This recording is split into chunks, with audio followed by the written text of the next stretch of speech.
Sœur Madeleine, Oui, tu as la Bible avec toi? oui, oui. D'accord. Ouvrons un peu dans 1 Corinthiens, chapitre 14, au verset 26. Encore.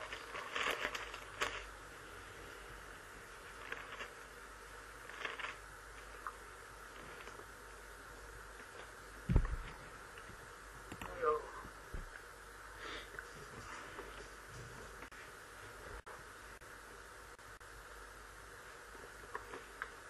1 Corinthiens chapitre 14. Oui, verset 26.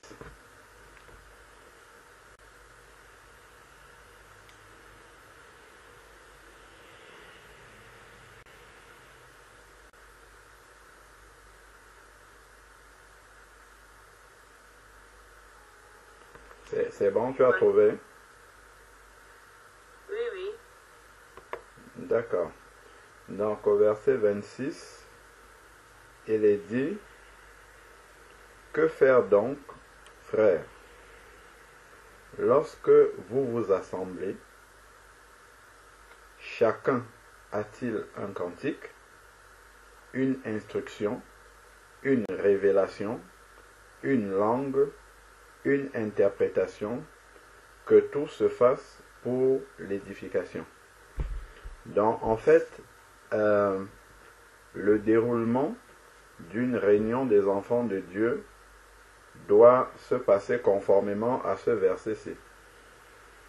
D'accord. Donc, lorsque les enfants de Dieu s'assemblent en tout lieu, pas seulement sur Skype, partout les enfants de Dieu sont assemblés, qu'ils soient en train de rendre un culte le dimanche, qu'ils soient assemblés dans n'importe quel cadre, s'ils rendent un culte au Seigneur, voilà comment la réunion doit se dérouler.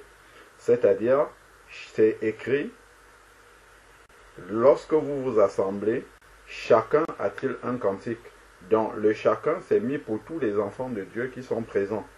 Parce que chaque enfant de Dieu a le Saint-Esprit. Donc gardons un doigt là-dessus. Allons dans Jean chapitre 14. Jean chapitre 14. Non, chapitre 4, autant pour moi. Jean chapitre 4. On va prendre vers le verset 23 et 24. Jean, chapitre 4, versets 23 à 24. Il est écrit, mais l'heure vient, et c'est maintenant. C'est Jésus-Christ qui parle à la Samaritaine, la femme samaritaine. Il lui dit, mais l'heure vient, et c'est maintenant, où les vrais adorateurs adoreront le Père en esprit et en vérité. Car ce sont de tels adorateurs que le Père recherche. Et ensuite, il dit, Dieu est esprit. Et il faut, c'est une nécessité, c'est impératif, que ceux qui l'adorent, l'adorent en esprit et en vérité. Donc, on ne peut pas adorer, d'ailleurs, je crois qu'il le dit avant, voilà, au verset 22, il dit, vous adorez ce que vous ne connaissez pas. Nous adorons ce que nous connaissons, car le salut vient des Juifs. Donc, ça également, ça peut se dire entre quelqu'un qui est né de nouveau, qui est converti, qui a l'Esprit de Dieu, et celui qui ne l'a pas. Parce que, en fait, celui qui n'a pas l'Esprit de Dieu peut chanter des cantiques. Il peut même prier. Mais il prie quelqu'un qui ne connaît pas. Il adore quelqu'un qui ne connaît pas. Pourquoi? Parce que Dieu est esprit. C'est écrit là. Dieu est esprit et il faut donc que ceux qui l'adorent en esprit et en vérité. C'est en adorant en esprit qu'on peut communiquer avec Dieu qui est esprit aussi. Parce que si on n'a pas le Saint-Esprit, on ne peut pas communiquer avec Dieu. On peut toujours envoyer des paroles à Dieu, mais jamais on ne va recevoir le retour d'ascenseur. Donc on doit pouvoir, pour communier avec Dieu, donc communiquer avec Dieu, c'est un dialogue, il faut que ça se passe en esprit. Donc il faut être né de l'esprit, né de nouveau, avoir reçu l'esprit de Dieu. Donc, et tous ceux qui sont nés de nouveau, c'est eux qu'on appelle l'Église. Donc quand quelqu'un est repenti de ses péchés et qu'il a reçu Jésus-Christ dans sa vie, il reçoit l'Esprit Saint de Dieu après sa repentance. Donc en fait, lorsque Dieu pardonne ses péchés, lave ses péchés, et qu'il prend l'engagement de vivre une vie totalement nouvelle avec Jésus-Christ, en coupant les ponts avec sa vie passée, en entrant dans cette nouvelle vie-là, pour que sa vie devienne nouvelle, Dieu lui envoie son esprit. Et quand son esprit vient s'installer dans cette personne-là naît de nouveau. Elle devient une nouvelle personne. Parce qu'elle a un nouvel esprit qui est l'esprit de Dieu. Donc elle devient enfant de Dieu. Et c'est par l'esprit, en fait, que par l'esprit de Dieu qu'il connecte justement cette personne-là à sa famille, à lui, qu'on appelle l'Église. Donc, si on va dans 1 Corinthiens chapitre 12, 1 Corinthiens chapitre 12, 1 Corinthiens chapitre 12, dans 1 Corinthiens chapitre 12, il est écrit, 1 Corinthiens 12, au verset 13, 1 Corinthiens 12, verset 13, il est écrit, car c'est dans un seul esprit que nous tous, pour former un seul corps, avons été baptisés, soit juifs, soit esclaves, soit libres, et nous avons été tous abreuvés d'un seul esprit. Donc ce qu'il appelle corps ici, c'est l'Église de Dieu. Donc pour former le même corps, Dieu nous a donné son esprit. Donc nous avons un seul esprit qui est l'esprit de Dieu. Quand quelqu'un naît de nouveau, c'est qu'il a reçu l'esprit de Dieu et immédiatement l'esprit de Dieu l'intègre dans l'église, l'insère dans l'église, le fait entrer dans la famille de Dieu qui est l'église. Donc on n'entre pas dans l'église parce qu'on va tous les dimanches prier dans un endroit particulier. Donc on n'entre pas dans l'église parce qu'on a fait le catéchisme pendant 2 ans. Non. On entre dans l'église parce qu'on a reçu l'Esprit de Dieu. Et c'est l'Esprit de Dieu qui nous fait entrer dans l'église. Donc c'est ce qu'il va dire dans Jean chapitre 1 au verset 12. Et cela se produit lorsqu'on a reçu la parole de vérité, la parole de Dieu, et que cette parole-là nous a convaincus de péché. On a réalisé qu'on est éloigné de Dieu. Et là, maintenant, on va demander pardon au Seigneur pour nos péchés de notre vie passée. Et on va accepter Jésus-Christ comme notre Seigneur et notre Sauveur. Et la Bible dit dans Jean, chapitre 1, au verset 12, « Mais à tous ceux qui l'ont reçu, qui ont reçu la lumière de Dieu, qui ont reçu la parole de Dieu, elle, c'est la parole de Dieu, ce n'est pas un pasteur, ce n'est pas une assemblée qui dit qui est chrétien, qui est enfant de Dieu. Donc ce n'est pas le registre des membres d'une assemblée qui fait en sorte que ceux qui sont écrits dans ce registre-là sont enfants de Dieu, parce qu'ils viennent tous les dimanches et qui participent, je ne sais pas moi, aux collectes, aux offrandes et tout ça. Non. Ce qui fait de quelqu'un un enfant de Dieu, c'est parce qu'il a reçu l'Esprit de Dieu, et seul Dieu peut donner son esprit. Un homme ne peut pas donner cet esprit-là.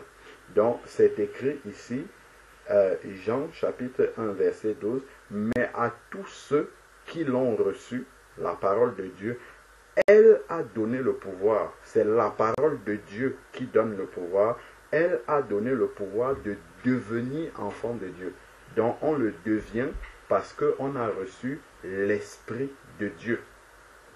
Donc maintenant qu'on a reçu l'Esprit de Dieu nous intègre dans une nouvelle famille automatiquement, qu'on appelle l'Église. L'Église, ce n'est pas un endroit physique où on va se réunir, c'est l'ensemble de ceux qui sont nés de nouveau aussi, qui ont aussi l'Esprit de Dieu.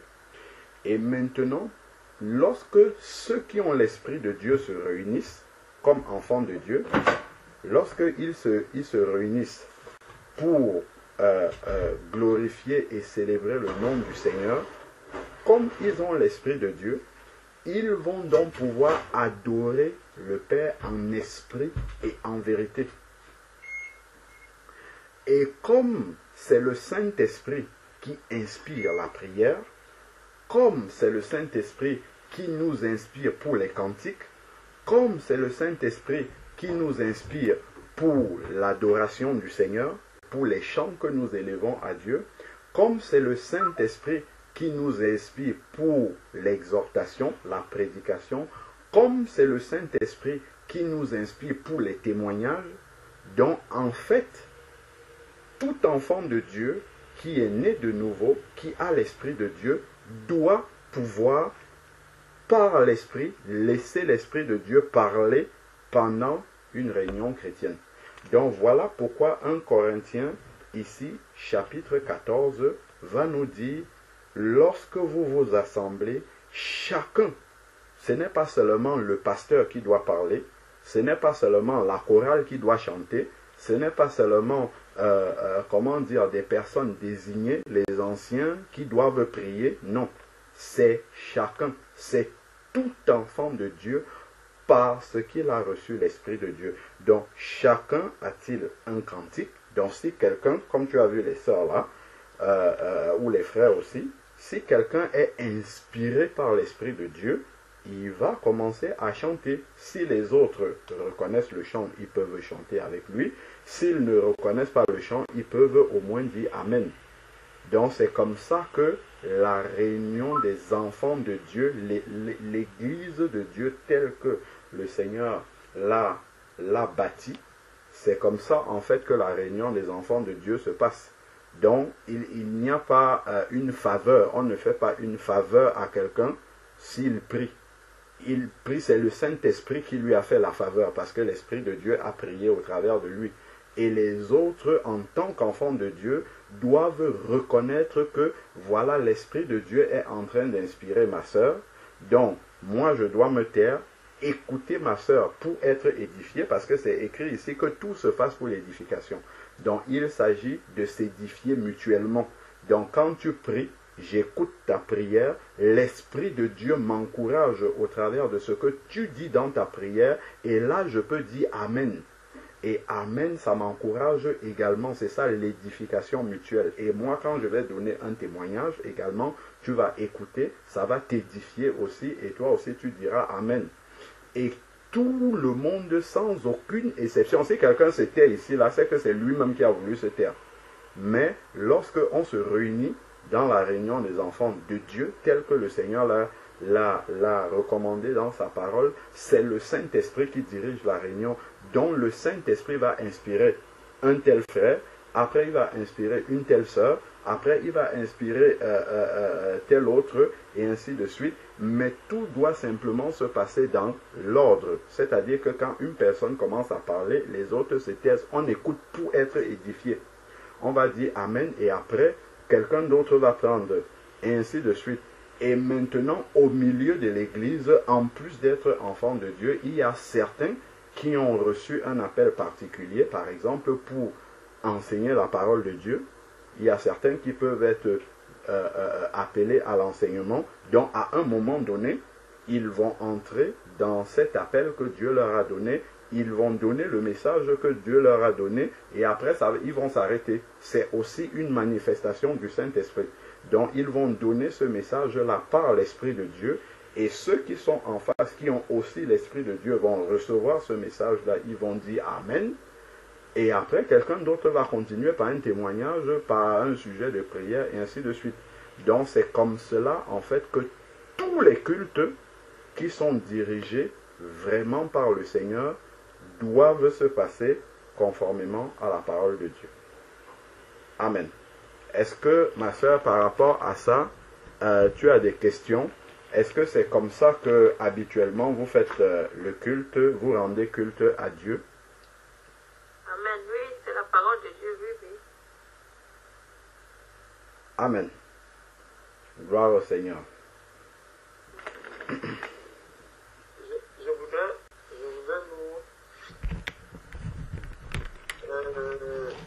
nous montrer quelque chose qui vient appuyer vraiment le 1 Corinthiens 14, verset 26.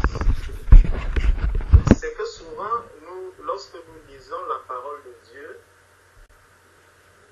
le Seigneur nous a vraiment accordé la grâce de comprendre beaucoup de choses et le Seigneur a tellement simplifié les choses pour son Église, pour ceux qui sont ses enfants, tel qu'il nous le dit dans 1 Jean 3. 1 Jean chapitre 3 au verset 2. Il dit, bien-aimés, nous sommes maintenant enfants de Dieu. Nous sommes maintenant enfants de Dieu. Et ce que nous serons n'a pas encore été manifesté.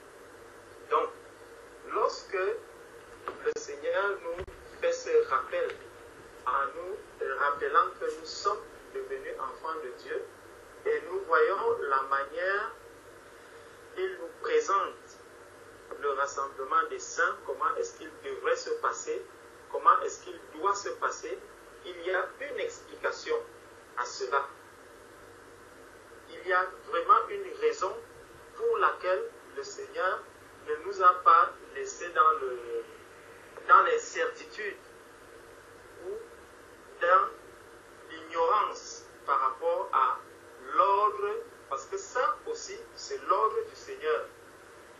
C'est l'ordre que le Seigneur a établi quand il dit dans 1 Corinthiens 14, verset 26 que quelqu'un a-t-il un cantique, quelqu'un a-t-il une révélation, quelqu'un a-t-il ceci. Ça, c'est l'ordre qui a été établi par notre Seigneur. Ce n'est pas un ordre qui est établi par un homme. Et un homme ne peut pas venir modifier l'ordre que le Seigneur a déjà établi.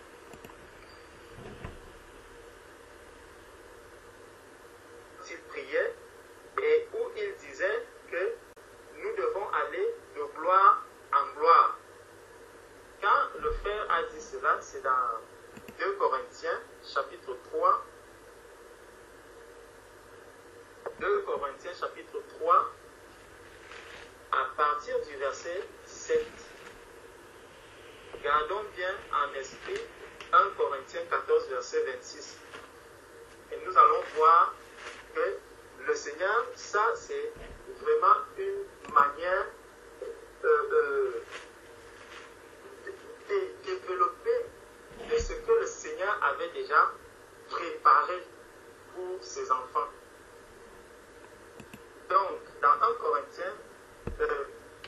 2 Corinthiens 3, à partir du verset 17, il dit, or, le Seigneur, c'est l'Esprit.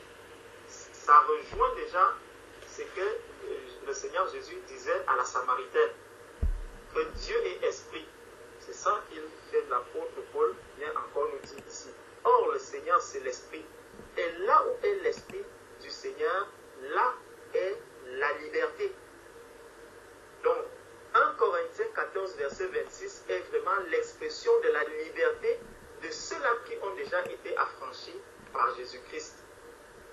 Donc, celui qui est affranchi par Christ, il est totalement libre. Il est totalement libre et l'expression de sa liberté s'exprime du fait que quand il est dans la présence de son Père, parce que Dieu est esprit, lorsque l'enfant de Dieu est dans la présence de son Père, cela ne veut pas dire qu'il y a un moment où il s'en éloigne. Non, nous devons toujours rester dans la présence du Père. Et lorsque nous sommes rassemblés et que les enfants du Seigneur se partagent quelque chose, il y a un ordre qu'il a établi et cet ordre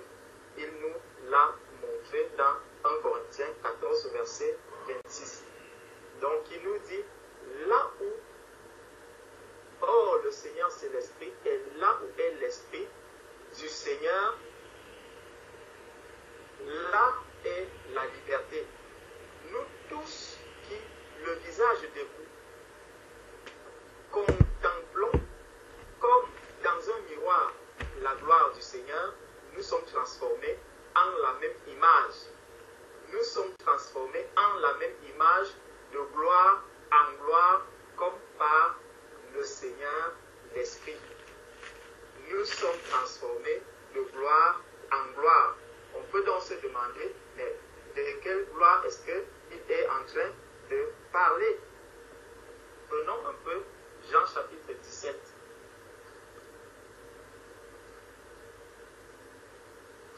N'oublions pas 1 Corinthiens 14, verset 26. Gardons-le bien en mémoire. Jean chapitre 17, verset 22. Qui nous dit quoi? Je leur ai donné la gloire que tu m'as donnée afin qu'ils soient un comme nous sommes un. Je leur ai donné la gloire que tu m'as donnée afin qu'ils soient un comme nous sommes un. Donc, ce que le Seigneur est en train de nous dire ici, c'est quoi? C'est que il nous a donné la gloire. Le but, c'était quoi? C'est que nous soyons un. C'est que nous soyons un comme le Père et le Fils sont aussi un. Donc, ça signifie que lorsque nous sommes dans la présence du Seigneur, le fait de manifester 1 Corinthiens 14, verset 26, prenons un peu ce verset de 1 Corinthiens 14, verset 26, qui nous dit,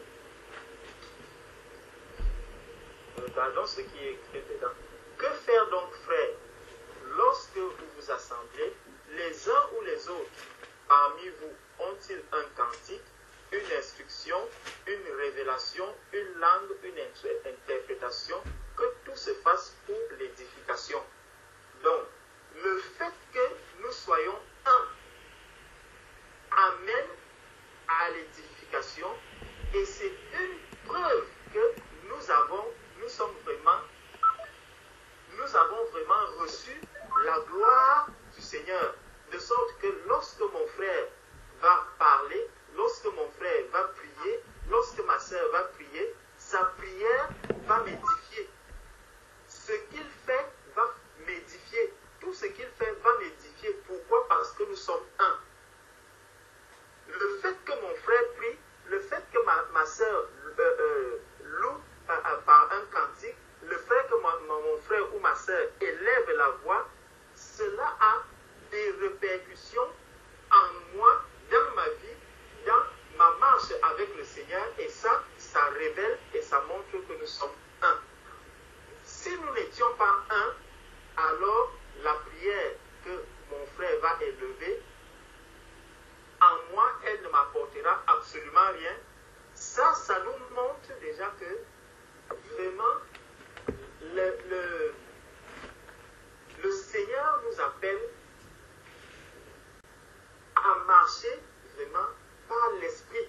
Parce que lorsque un enfant de Dieu, tel que nous l'avons vu là dans 1 Jean 3, verset 2, un enfant de Dieu pose un acte dans la présence de ses frères et de ses sœurs, cet acte peut avoir des répercussions sur le reste de ses frères. C'est pour ça qu'il dit que nous sommes un corps.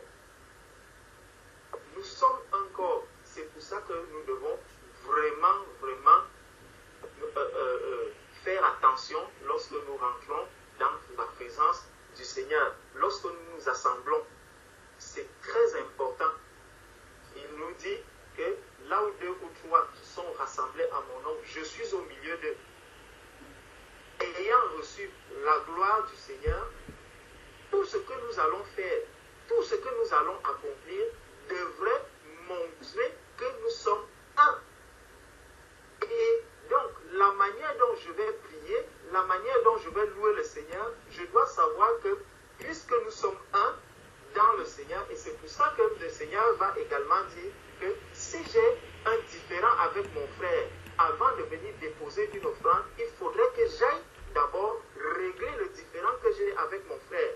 Parce que lorsque nous allons rentrer dans la présence du Seigneur, il faudrait que nous soyons un, que nous ne soyons pas divisés. S'il y a une division, alors la rupture que cette division viendra créer fera en sorte que l'unité qui devra régner au milieu de nous, cette unité ne va plus se voir. Et qu'est-ce qui va être impacté? C'est la gloire du Seigneur qui est en nous. Donc, nous devons faire très attention lorsque nous rentrons dans la présence du Seigneur, parce qu'il faudrait que cette unité, le Seigneur a dit, je leur ai donné la gloire que tu m'as donnée afin qu'ils soient un, comme nous sommes un. Afin qu'ils soient un, comme nous sommes un. Donc, le Seigneur nous a accordé cette gloire, et il dit donc que nous devons l'adorer, en esprit, parce qu'il dit, il vient encore le rappeler ici dans 1 Corinthiens, c'est dans 1 Corinthiens. Donc, quand le Seigneur, dans 1 Corinthiens 14 au verset 26, où il dit que nous devons, lorsque nous nous assemblons, voici comment est-ce que nous devons nous assembler.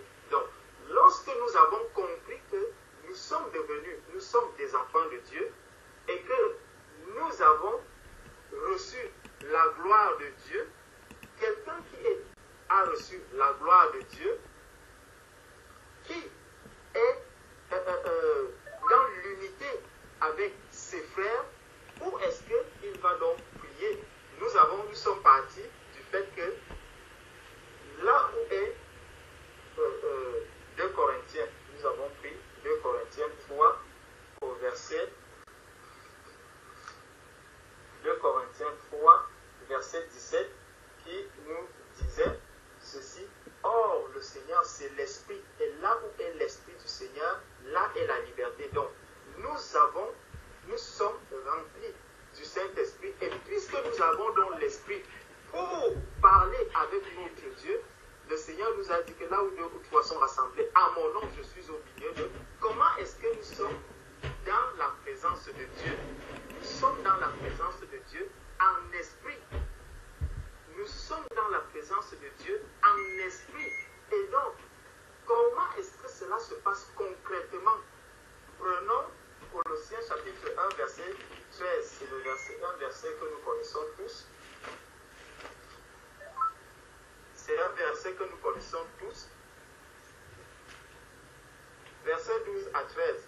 Rendez grâce au Père qui nous a rendus capables d'avoir part à l'héritage des saints dans la lumière, qui nous a délivrés de la puissance des ténèbres et nous a transportés dans le royaume du Fils de son amour.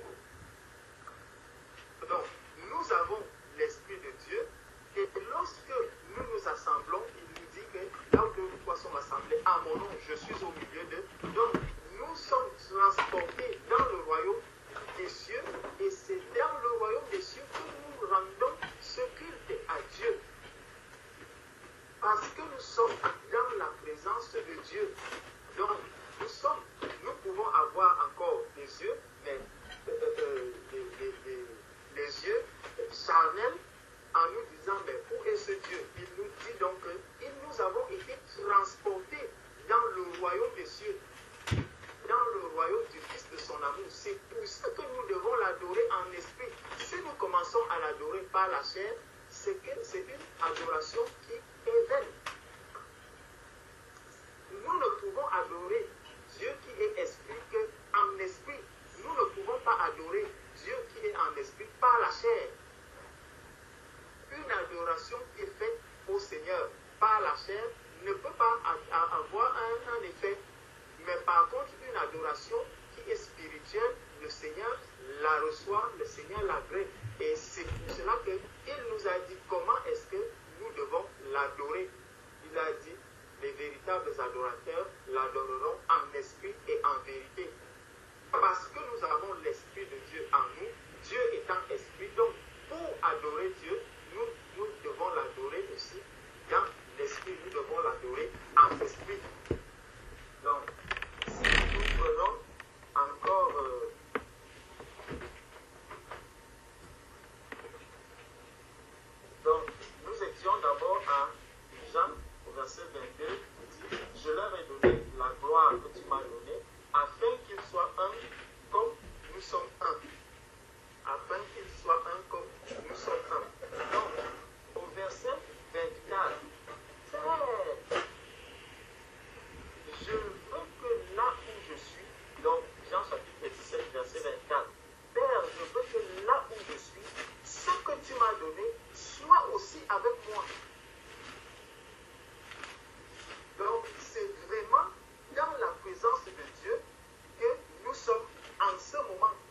c'est pour ça que nous disons toujours que nous devons faire très attention.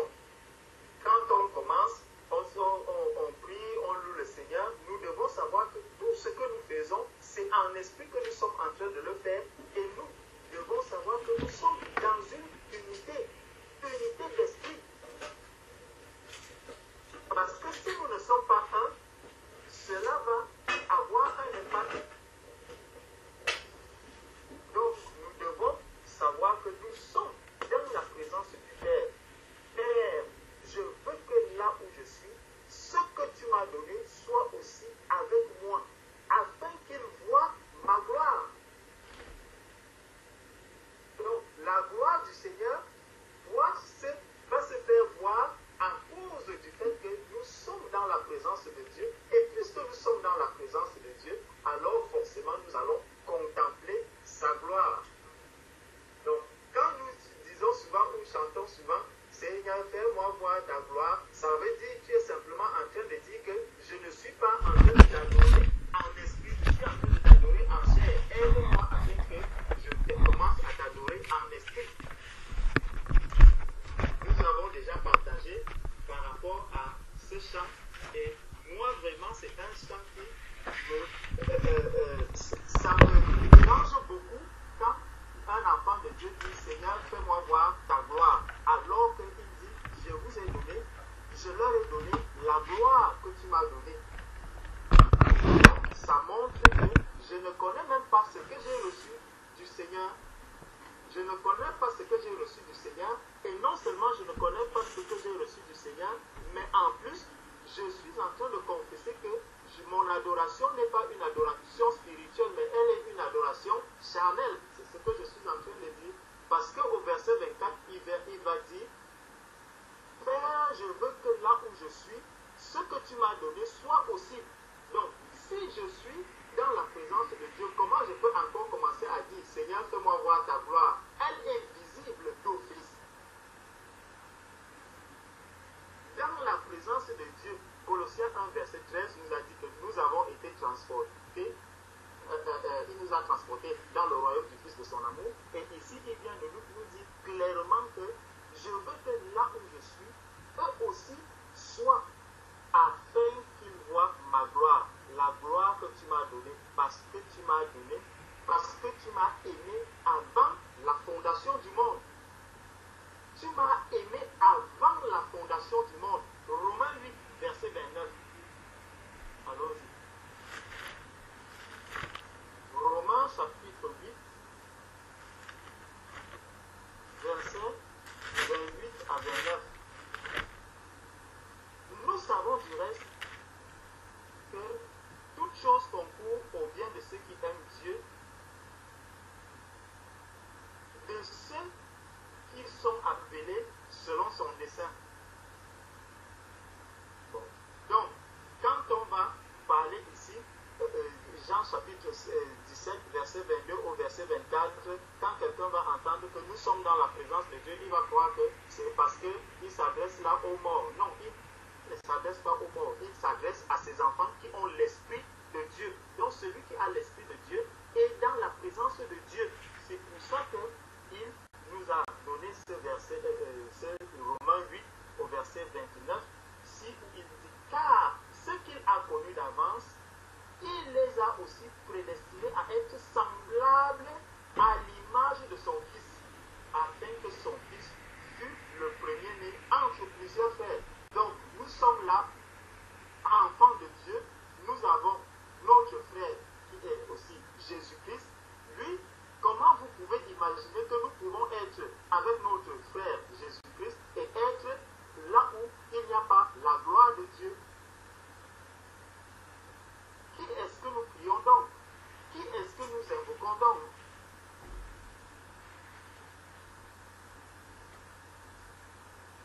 Seulement, nos yeux ne voient pas encore ces choses, nos yeux de la chair n'arrivent pas encore à réaliser ces choses parce qu'il y a un miroir. Il y a un miroir qui est encore là devant nous. Donc, dans Corinthiens 13,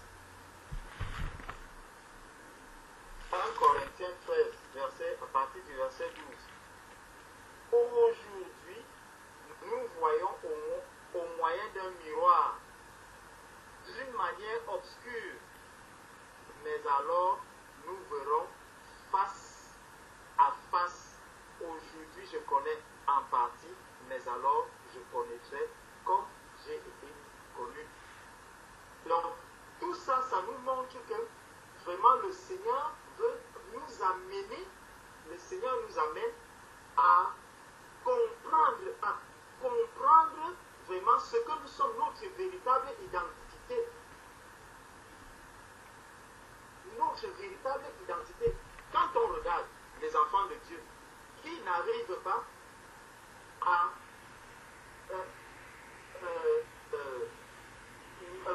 vivre dans cette harmonie, les enfants de Dieu qui n'arrivent pas à observer, ça c'est le béaba de la volonté de Dieu.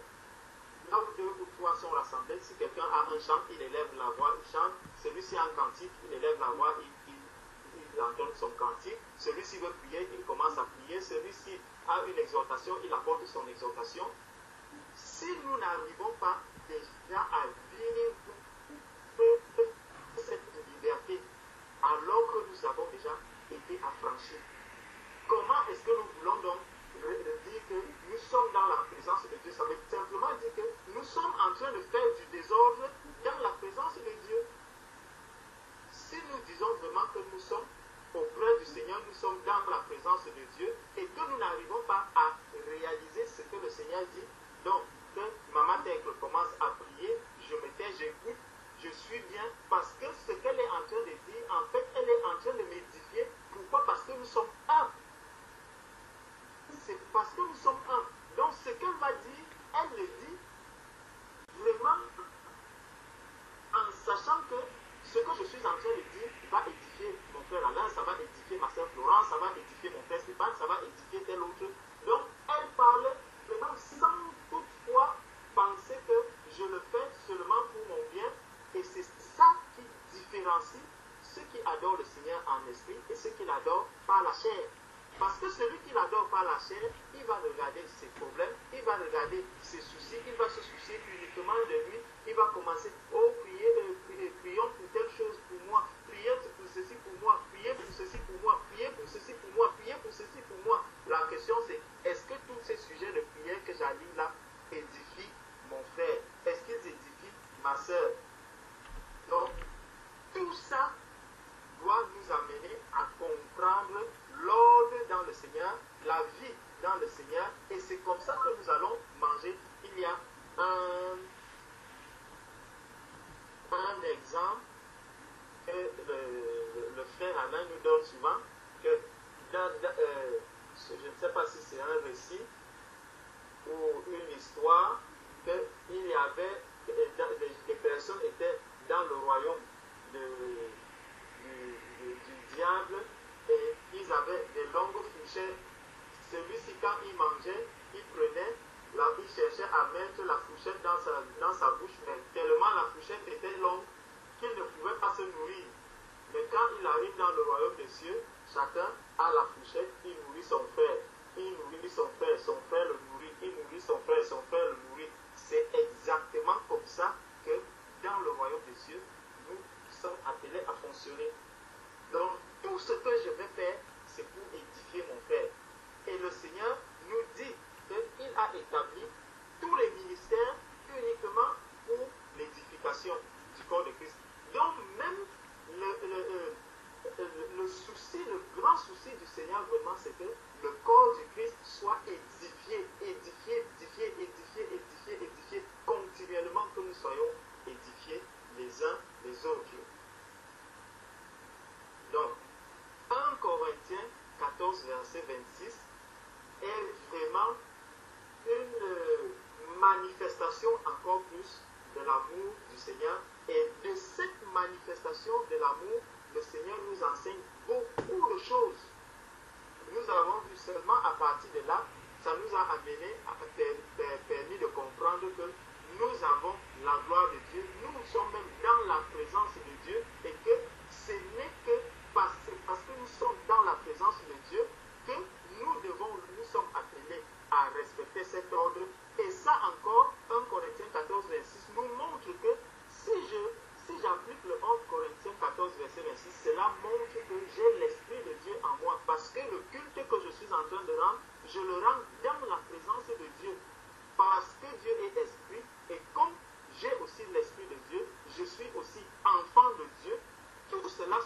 dans 1 Corinthiens 14, verset 26. Donc lorsqu'on creuse vraiment ce verset, on creuse, il y a beaucoup de choses qui nous sont révélées à partir seulement de ce verset. Seulement en regardant comment est-ce que l'assemblée des saints fonctionne, il y a tout un enseignement que l'on peut tirer de là. Savoir que ici il y a l'Esprit de Dieu, ici il y a une manifestation de la gloire du Seigneur, ici il y a vraiment les enfants de Dieu, et que Jésus-Christ est vraiment le Père de ces personnes qui sont en train d'adorer. Donc c'est ça que je voulais nous apporter encore en plus de ce que le Frère avait déjà dit au sujet de la manière dont le rassemblement des saints se déroule. Ce n'est pas pour rien que le Seigneur nous a laissé ces versets, mais c'est vraiment pour montrer en plus que nous avons une liberté, nous avons la liberté. Donc dès que cela n'est pas appliqué, vous allez comprendre automatiquement qu'en fait, il y a déjà on est déjà en train de retrancher les libertés des enfants de Dieu. Dieu nous a créés libres. Donc, quelqu'un qui n'applique pas ce verset, il a retranché les libertés individuelles des enfants de Dieu. Et devant Dieu, c'est très grave. Parce que Dieu a donné la liberté à ses enfants, mais quelqu'un se lève du jour au lendemain, il dit, bon, maintenant, ce n'est pas comme ça que ça va se passer. Il y aura un seul ou deux personnes qui vont prier, deux ou trois personnes qui vont chanter, ou un groupe simplement va chanter, le reste des personnes vous vous taisez. Ça, c'est la dictature dans le royaume. Devant Dieu, personne ne peut venir établir un autre ordre. Si le culte que nous rendons à Dieu est en esprit, ça veut dire nous sommes dans la présence de Dieu, et devant Dieu, personne ne peut prendre la parole pour dire moi je veux faire ceci, moi je veux faire comme ça. Donc, si nous examinons bien les choses de manière spirituelle, si nous regardons bien tout ce qui se passe autour de nous, chaque chose qui s'accomplit pendant le culte des saints peut nous enseigner beaucoup de choses. Que Dieu vous bénisse. Amen. Amen. Amen. Amen. Je voudrais ajouter encore une toute petite chose à ce que vos bien-aimés frères ont déjà dit. C'est juste peut-être nous ramener encore au commencement, à la Genèse. La Bible nous dira dans le livre de Genèse, au chapitre 1, du verset 27. Dieu créa l'homme à son image. Il le créa à l'image de Dieu. Nous avons mis l'accent sur l'esprit. Et nous voyons qu'à la création, Dieu crée l'homme à son image. Dans le livre de 1 Jean et de Jean au chapitre 1, la Bible nous dit que personne n'a jamais vu Dieu. Dans Colossiens chapitre 1 au verset 15, on comprend que Dieu se fait connaître au travers de Jésus-Christ. On dit qu'il est l'image de Dieu invisible. Le bien-aimé frère Georges nous a présenté le livre de Jean au chapitre 4. Et le frère Alain Patrick également sur la Samaritaine. Où la parole dit que Dieu est esprit. Donc nous comprenons par là que à la création, l'homme est déjà esprit. Déjà. Donc Dieu crée l'homme esprit, premièrement. En fait, j'ai dit ça, c'est un peu pour montrer la différence entre ce qu'il y a au commencement entre la création de l'homme et la formation de l'homme. Parce que Dieu crée l'homme premièrement. Esprit. À son image. C'est pourquoi on a insisté sur l'esprit. Quand nous sommes rassemblés, comme dans Corinthiens chapitre 14, verset 26. L'esprit nous guide.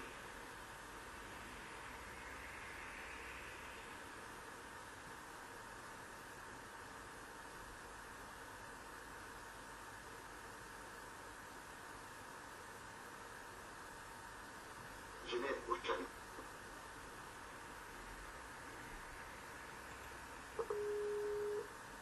Poussière de la terre, qui souffla dans ses narines, le souffle de vie, et l'homme devint un être vivant. Nous comprenons donc que notre corps est comme une enveloppe. Une enveloppe. Bon, écoutez que esprit tu es et esprit tu retournes. Poussière tu es, poussière tu retourneras. Le corps jamais va retourner à la poussière. Mais l'esprit ira au Père. Pourquoi je dis ça? On a tendance à voir au milieu de l'assemblée que beaucoup ont tendance à penser qu'ils n'ont rien apporté, qu'ils n'ont rien à dire. C'est réservé à un certain nombre de personnes. C'est un bruit là, c'est pour ça.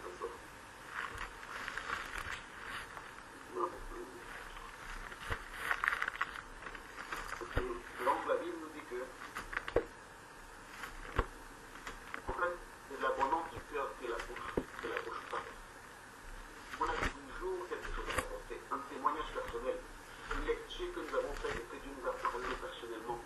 Et au travers de ce partage, cette intimité avec Dieu, ça fait une édification pour mon frère, pour ma soeur, pour moi avancer.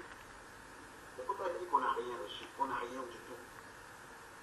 Mais c'est cette liberté dont le frère a parlé tout à l'heure, en Jésus-Christ que nous avons. Pour venir, pour se nourrir les uns les autres, pour s'exhorter.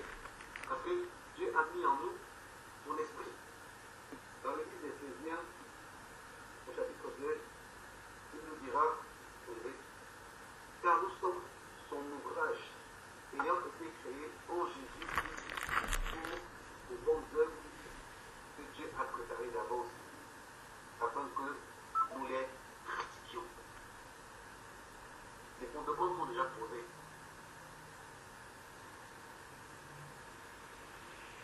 Nous résistons peut-être parfois par peur,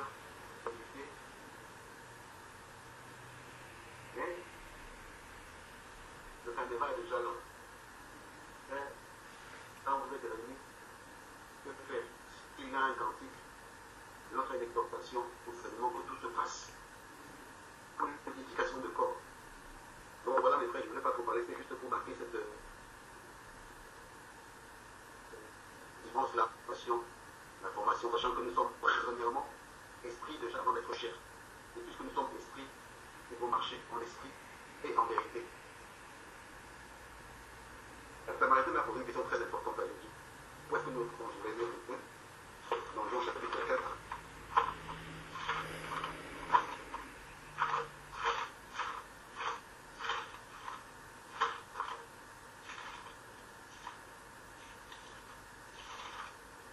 Dans Jean chapitre 4, à partir du verset 20. Nos pères ont adoré sur cette montagne. Et vous dites, vous, que le Dieu où il faut adorer est à Jérusalem. Femme, lui dit Jésus, crois-moi, l'heure vient où ce ne sera ni cette montagne, ni à Jérusalem, que vous adorerez le Père. Vous adorez ce que vous ne connaissez pas. Nous adorons ce que nous connaissons, car le salut vient des Juifs. Mais l'heure vient, et elle est déjà venue, où les vrais adorateurs adoreront le Père en esprit et en vérité. Car ce sont là les adorateurs que le Père demande. Dieu est esprit, et il faut que ceux qui l'adorent en esprit et en vérité. Il faut comprendre déjà qu'au départ, les Samaritains étaient considérés un peu comme des faux juifs, parce qu'ils étaient comme un mélange entre les juifs et les païens. Ils avaient construit sur la montagne un lieu où ils allaient adorer.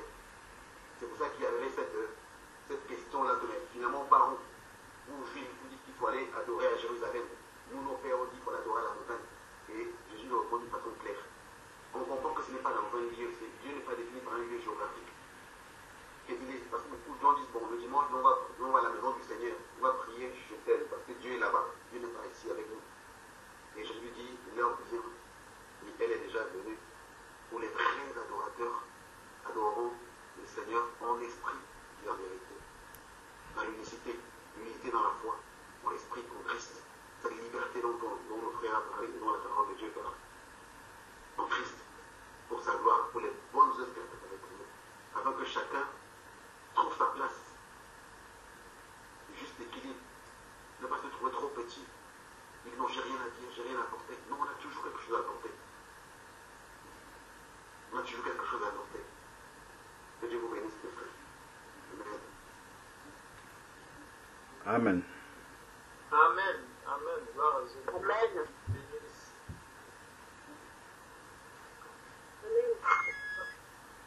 Donc, il y a un petit point pour préciser ce que le frère Stéphane a dit, qui fait la transition entre Adam et l'Église.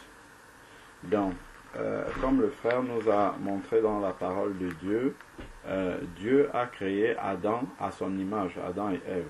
Il les a créés hommes et femmes à son image, et donc il a soufflé, comme on a vu, et il a communiqué son esprit à Adam.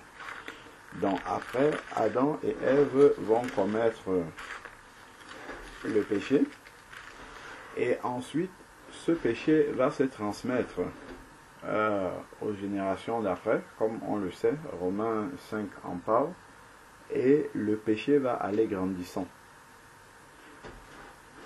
Donc, on va aller dans Genèse chapitre 6, ici, Genèse chapitre 6, le Seigneur va dire quelque chose. Il dit, bon, on nous rappelle ce qui s'est passé pour nous montrer à quel point vraiment le mal était allé de manière exponentielle lorsque les hommes eurent commencé à se multiplier sur la surface du sol. C'est aussi comme ça que le péché se multiplie, hein.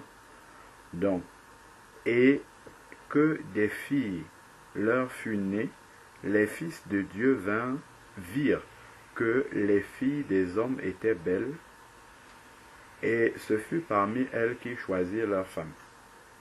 Donc maintenant, ce qui nous intéresse, nous, c'est le verset 3. Et l'Éternel dit,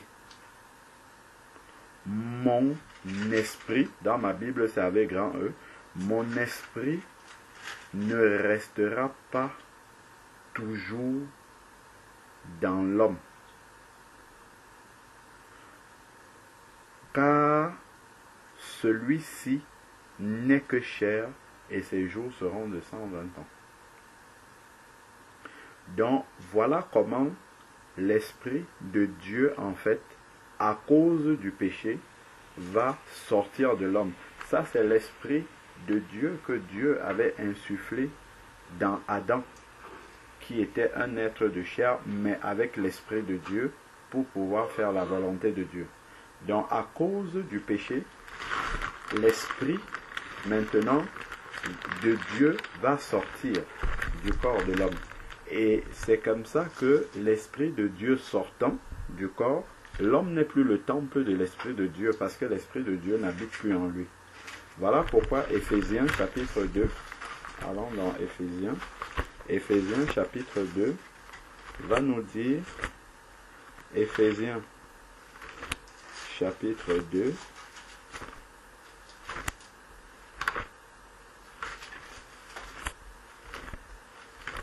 Éphésiens chapitre 2, voilà, Éphésiens chapitre 2 verset 1 dit, pour vous, vous étiez morts par vos fautes et par vos péchés. Donc à cause du péché, on était morts. La mort dont il parle, ces gens-là, ils sont, selon la chair, ils sont vivants. On les voit physiquement, puisque là, il est en train de leur parler. Ce ne sont pas des gens qui sont physiquement morts. C'est spirituellement qu'ils étaient morts. C'est spirituellement que nous étions morts à cause de nos péchés. L'Esprit de Dieu ne pouvait pas habiter en nous parce que l'Esprit de Dieu est saint. Donc l'Esprit de Dieu ne peut pas cohabiter avec le péché, avec des esprits qui ne confessent pas le Seigneur Jésus-Christ. Donc nous étions morts dès l'instant de Genèse 6, là où Dieu a dit que mon esprit n'habitera pas toujours dans l'homme à cause du mal que l'homme fait. Dieu a retiré son esprit de l'homme. Et il a fallu maintenant que Jésus-Christ revienne, 1 Corinthiens chapitre 15 verset 45, que Jésus-Christ vienne comme étant le dernier Adam.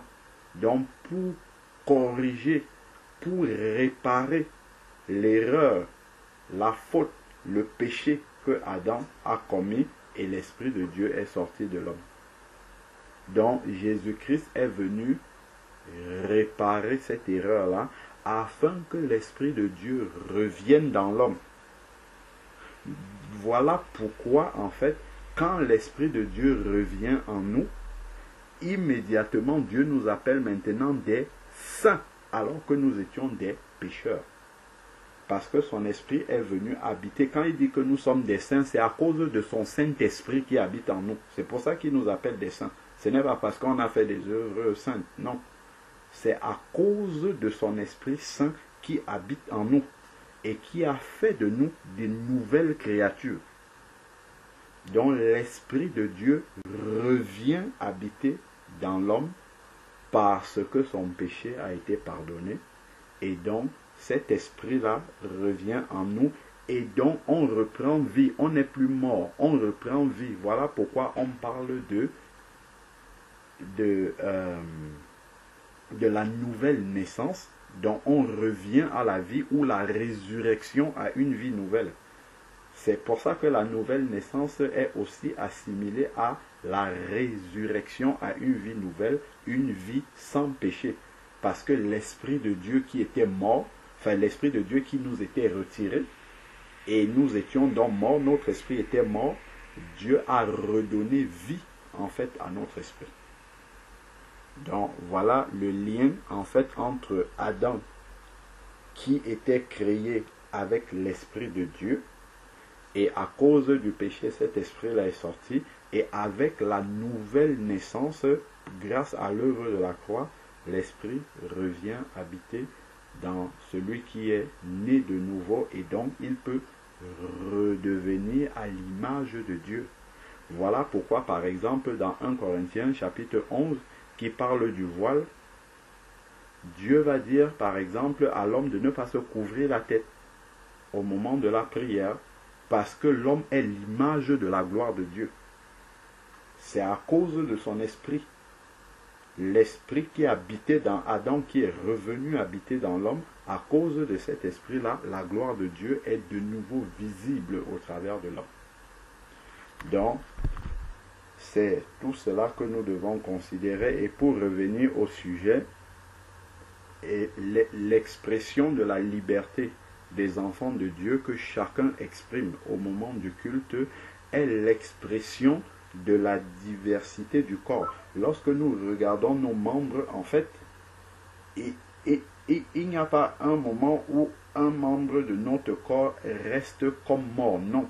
Chacun des membres, même les ongles vivent, les doigts vivent, les veines à l'intérieur, tout doit vivre. S'il y a une partie de nous qui ne fonctionne plus, en fait, on devient handicapé directement. Donc, il faut savoir que c'est ça. Hein. Quand nous venons nous asseoir là, nous observons le culte de Dieu du début jusqu'à la fin. Nous sommes en train d'handicaper le corps de Christ, en fait. C'est ce que nous sommes en train de faire. Nous devons venir avec les talents que Dieu a déposés parce que tout le monde en a. C'est écrit là dans Matthieu chapitre 25. C'est écrit que lorsque le Père est parti, il a distribué des talents et on voit qu'il n'y a aucun de ses serviteurs à qui il n'a rien donné. Il en a donné à tous. C'est la preuve que dans le corps de Christ, tout le monde a des talents. Donc si maintenant je ne fais pas usage de ce talent comme le serviteur dans Matthieu 25 qui allait enterrer son talent, en fait c'est comme si dans le corps, un doigt, le pouce, ou je ne sais pas, ou je ne sais pas, un œil, quand vous imaginez, vous vous levez le matin, vous vous apprêtez, vous devez aller au travail, vous avez besoin de vos deux yeux pour voir.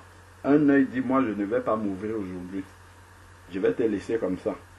Directement, notre journée ne pourra pas être comme habituellement.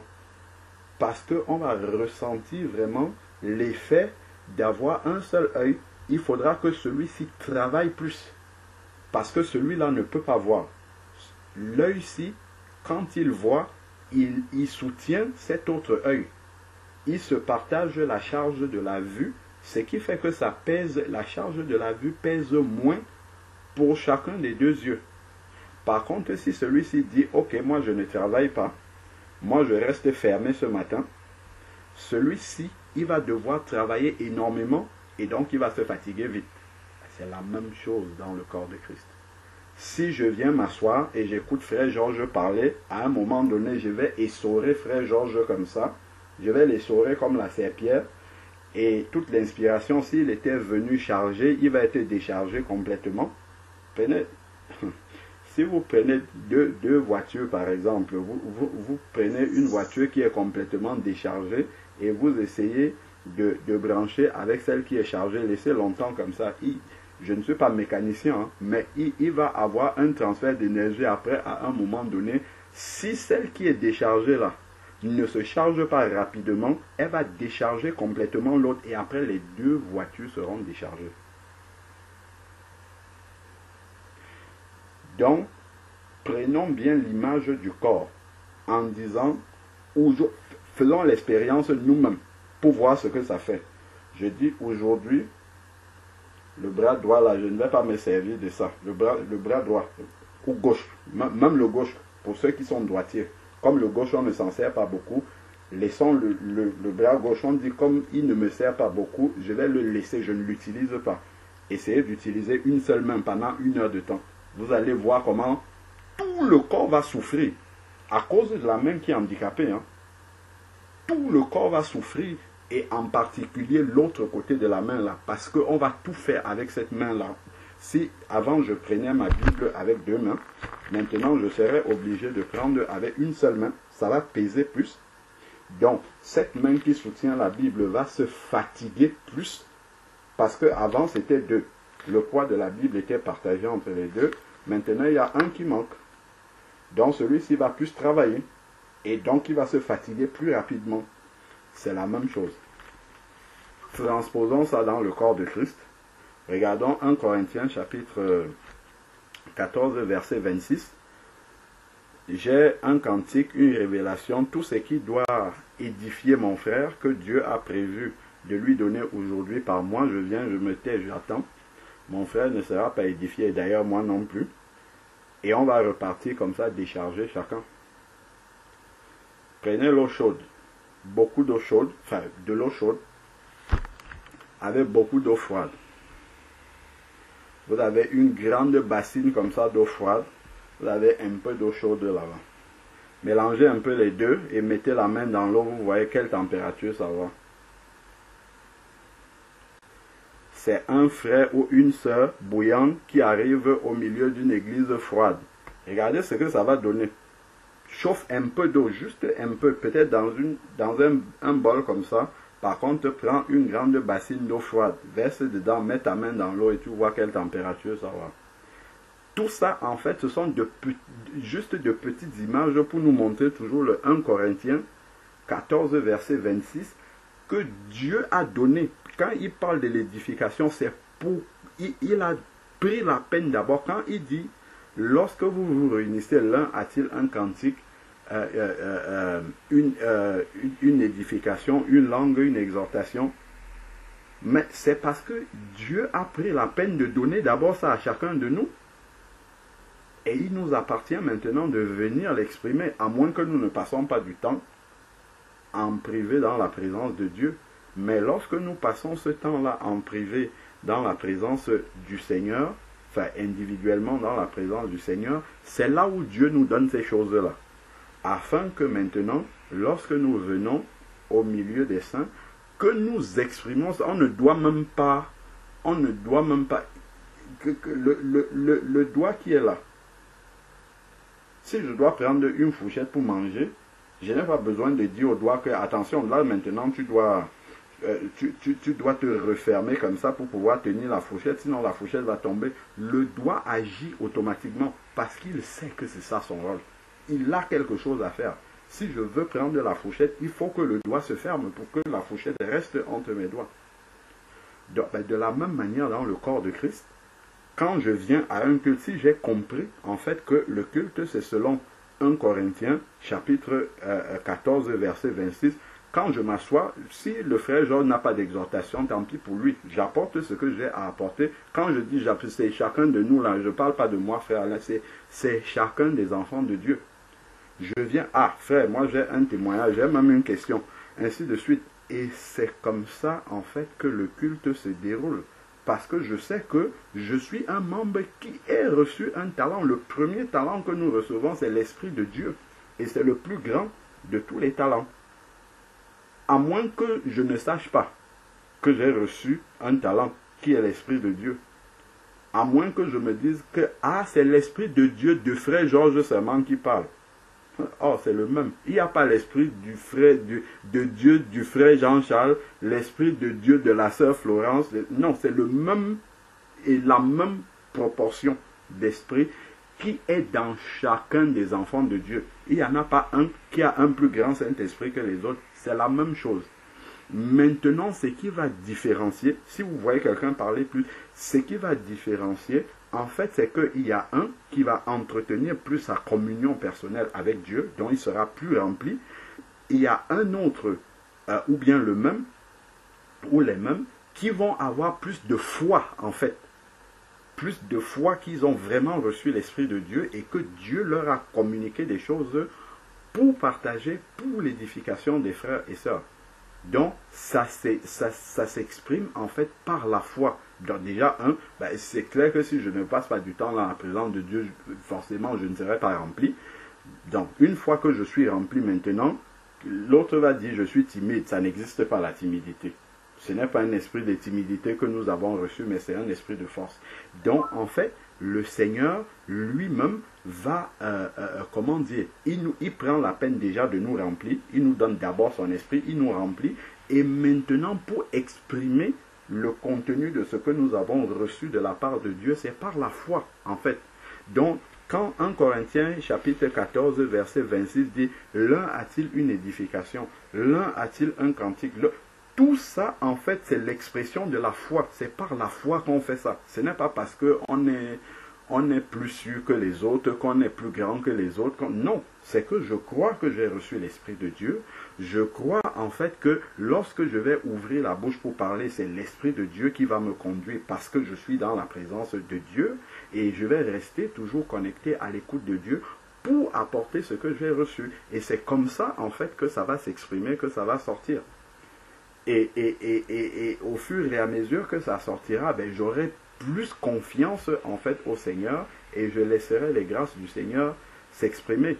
Donc, quand nous lisons 1 Corinthiens chapitre 14 verset 26, c'est écrit, mais après, il faut que chacun le prenne par la foi et marche dans ce verset-là. Pas qu'on dise 1 Corinthiens chapitre 14 verset 26 et c'est 2 ou 3 personnes qui parlent pendant le culte du début jusqu'à la fin. Et après, à la fin, on va appeler, frère tel, tu es encore là, frère tel, est-ce que tu es encore là? Non. Ce n'est pas comme ça, 1 Corinthiens chapitre 14, verset 26. Non, c'est que chacun vient vraiment étant concerné par l'édification de son frère. En fait, il vient motivé par l'édification de sa sœur. Et c'est comme ça que le Seigneur va nous remplir. Et on doit même prier, Seigneur, rends-moi utile pour mon frère aujourd'hui. Pour ma soeur aujourd'hui, donne-moi une parole, un témoignage, une prière, un cantique qui va toucher, qui va guérir, qui va ainsi de suite. Si déjà je n'ai pas, cette aspiration-là dans mon cœur, Dieu ne va pas me forcer pour me donner ça. Donc, voilà comment, pour celui qui sait déjà que l'Église fonctionne, doit se réunir selon 1 Corinthiens chapitre 14, verset 26, c'est une chose de le savoir, c'en est une autre de marcher là-dedans. Donc, il faut passer de la simple connaissance que c'est comme ça que ça se passe à la vraie pratique concrète, quotidienne, dans les rassemblements des enfants de Dieu. Que Dieu nous bénisse. Amen. Amen. Amen. Amen. Amen. Gloire à Dieu.